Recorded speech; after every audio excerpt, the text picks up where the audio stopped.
Once I end up here, I'm gonna take the hand on his knee, and that hand is going to very quickly find this side of the knee, here, with the back of my wrist, okay? Once I'm in that position, I'm going to drive us this way and drive this hand all the way to the far knee. That's where I'm going, that's the goal. That's your spot, okay? We're calling this our high top rock position, all right? So this is a little bit different than what you would have seen in the previous downloads because I haven't used my leg as part of the entanglement at all. This leg isn't involved, it's just power, just my arm, okay? And at no point was he behind me. He was in front of me the whole time, right? So, we're playing around, I'm trying to pass, I make it in the middle, I come here, hand. There. Okay? Once we're here, I'm throttling my arm and I'm pressuring into him like this with my leg. That's the direction I'm going, all right? When we get to here, we're gonna look at one move and then we'll let you guys practice this. The real common first reaction will be any form of shrimp or inversion or something, anything that does that. And look, and that lets that knee break out of here. Do you guys understand? So we're here and I'm pressuring this way, that idea. He wants that to disappear, all right? So what we have to do is recognize when that's the move. And usually how I kind of make it the move is have my first motion be this way because I want to it makes their first motion be the opposite. If I pressure in, they're going to try to scooch out. Once that happens, you're going to let that swing up to your elbow pist. Hope it goes from here to here, okay? This hand has to find their head and not let their head leave your hip. You have to be mean about this. It has to be here. And now from here I can finish my first submission one-handed, right?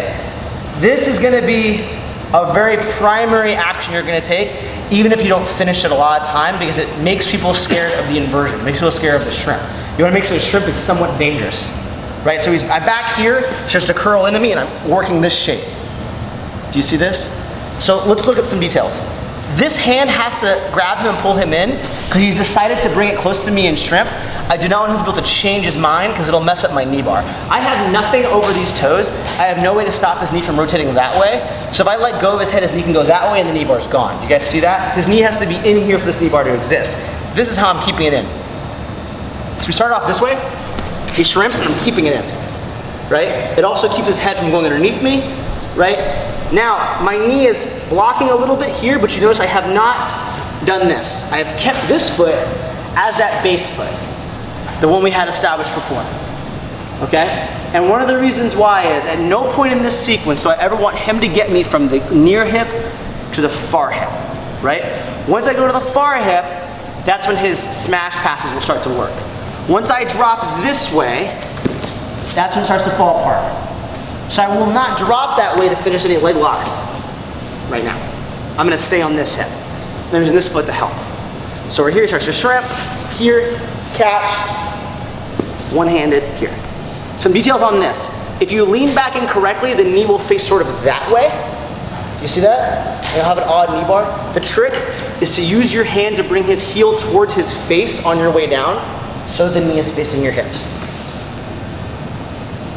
You notice he's tapping before his leg is straight because of the hamstring stretch. That's the pain he's in right now, and that's happening because his head is close to my hip.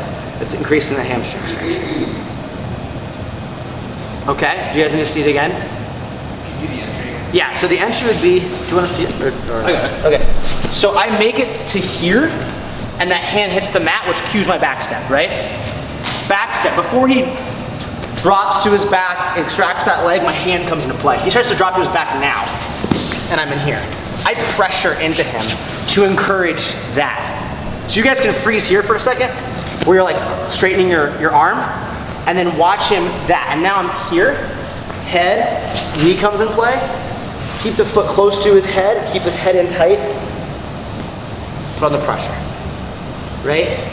He changes his mind, he goes back that way, triangles his legs, that's fine. We're back to our high top rock position. We're gonna treat this position like a dominant position. I've scored no points right now, but I'm treating it like it's his problem and not my problem. So I'm not antsy, I'm not moving too fast. I'm comfortable here for the whole time.